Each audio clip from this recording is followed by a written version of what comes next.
In this series of tutorials, we will learn complete AutoCAD step by step. We will learn 2D, isometric and 3D concepts completely.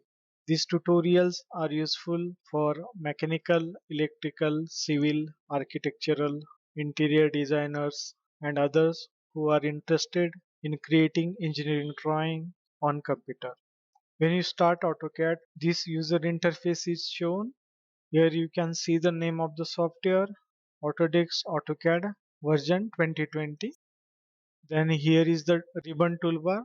Right now it is not active because we have not started any drawing.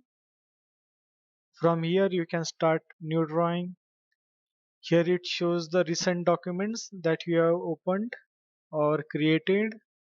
At first you will have to click on this arrow and select the template.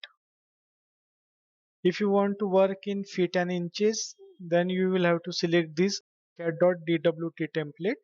And if you want to work in metric, then you will have to select this AutoCAD ISO DWT. Using this template, you can work in mm, centimeter, meter, kilometer, and so on. At first, we will learn about AutoCAD ISO. Click on this AutoCAD ISO. Now here, ribbon interface got activated. Here is the command line where you can type the command or it will show the message about what is to be done in the current command.